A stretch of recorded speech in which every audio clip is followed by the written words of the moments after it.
What's up, vegans? We've got the mechanical doping bicycle in a race recently. I'm just reading off the screen here in Belgium. When the cyclocross worlds, one of the I think it's a female rider, correct me if I'm wrong, 19-year-old got busted. She had a motor in her bike, e-bike, worm drive. I think the worm bike.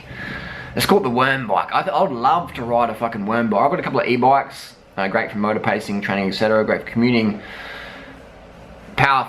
Powerful motherfuckers. The worm drive though, the worm drive bike wouldn't have maybe 100 watts, maybe 100 watts extra. So if you're doing 300 wallabies, 300 watts, you're gonna put out an extra 100 watts. So you're gonna be doing 400 watts. So 25% more power. Big difference. Big difference. Especially at top end level. So I would like to, I think this girl, I mean, cyclocross. I mean, have you raced in Belgium? I've raced in Belgium, man. People will fucking spit on you, throw beer on you. If you're rivaling one of the local Belgium heroes. It's cutthroat as fuck. It's cutthroat as fuck. Even if you're a Belgian and you're not winning, people might spit or throw beer at you. Like, you shouldn't be on the race course, blah, blah, blah. That's pretty shit. But that just breeds distaste among the athletes as well. Because you're training hard, and Belgium's a shitty place to live this time of year. The winter, the cold, ugh. I'd never go back there this time of year. I had a good time there though. Some great people. I'm not bagging the people, but just there's a few. It's like any country, you always get races, you got some hecklers, especially when they get some alcohol into them. But it just breeds that like mentality of like, fuck it, man. Why the fuck am I suffering in this cold, shitty weather, making no money, being pack filler? You know, risking my life. You risk your life when you ride a bike on tarmac in a race. You're risking your life, man. Breaking legs and all sorts of shit. So a lot of people eventually go to the point, well, fuck. What am I doing with my life? Money-wise, you got pressure, maybe you got a kid, maybe you got a big loan, and you gotta make some fucking coin, man. So and then they're thinking, this girl's brother, correct me if I'm wrong, he's been busted for doping as well. He's got on a current suspension. Could be wrong, correct me if I'm wrong, but the e-bike is an option, isn't it? So I want to take the juice, get the worm bike on. Get the worm bike gains. Worm bike. I would love to fucking ride a worm bike. I think this is great advertising for Wheelia, or the company who's got the worm bike going at the moment. I would love to actually have someone give me a worm bike. Actually, I'd fucking buy a worm bike and go and win the Australian National Cyclocross title. Because if it's that good, wattage-wise, you could win it. And it could be a great advertising campaign. It's like, hey, look, troll you motherfuckers, you know. Bit of a, I mean, there's so many people in the cycling scene are so like, they're so rigid and stiff. Like they fucking clean their bikes with baby wipes even. It's like, what the fuck, like. Some people just take it a bit too far. And it's like, breathe deep, relax, chill. You know, some people just like fucking psychotic, man. Like those people who throw beer and spit at riders in a race. It's just like, what the fuck, man? Go to a fucking street fight or something if you want that sort of mentality.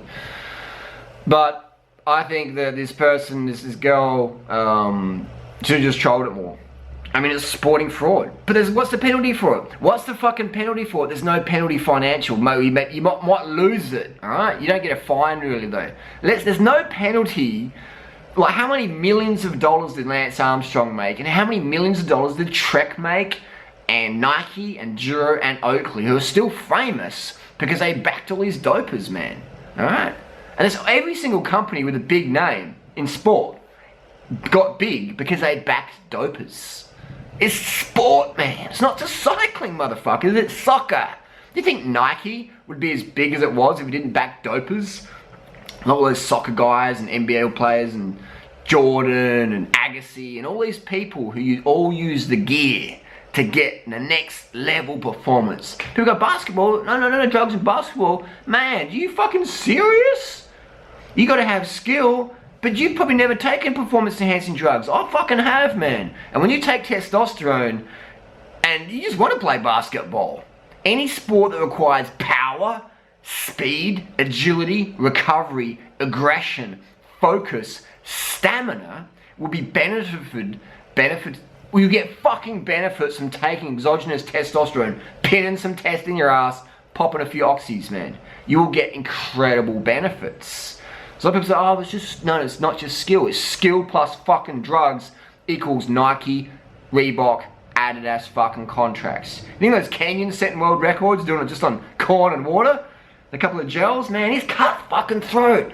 And the sooner motherfuckers understand how fucking cutthroat it is in pro sport and how cutthroat the fucking world is, the sooner motherfuckers can go, oh, there's a motor and a bike. Oh, they took EPO. Oh, you know, this business as fucking usual. Don't be fucking surprised, man. What, like, oh man. I don't have financial pressure. Alright? I'm retired at 38. I've got no kids. I've got no debt.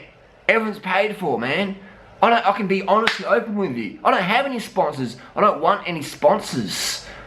Because I'd rather just be able to go, look, this is a product I rate, this is a product that's shit. Take it or fucking leave it. But I'm unique. Most people out there are fucking struggling just to feed themselves, man, or pay the bills, or put a roof over their kids and shit. So people, they're gonna go, oh fucking hell, they're gonna do it, I'm gonna do it. It's life and death, man. It's a fucking jungle out there. So just, all these fuckers who are surprised, like, don't be surprised, man. Everyone at the top, everyone at the very, very, very top is doing whatever the fuck they have to do, so you're gonna cheer them on. So, right, so don't be surprised. There's no, let's just say I'm 20 years of age and I'm a good swimmer, really good swimmer, and I take EPO and growth hormone, and I'm as good as Phelps all of a sudden, who's also on the gear. Alright? Let's say I become Michael Phelps on the juice. Juice the fuck. Best drugs in fucking US history. And I'm doing all this training.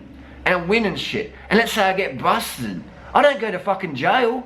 I don't go to jail, but I've made millions of dollars. So wouldn't you risk it? Earning millions of dollars, no risk of going to jail at all? Maybe if you do, it's like 6 months for millions of dollars and fame for the rest of your life. Even Lance Armstrong. He's got no hecklers on the street. No one's ballsy enough to go, Lance, fuck you.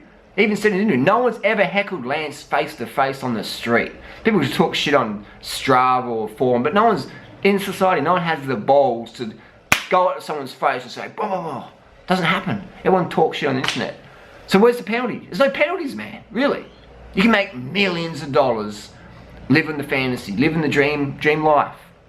There's no penalties. So don't be surprised when people do it. It's human fucking nature.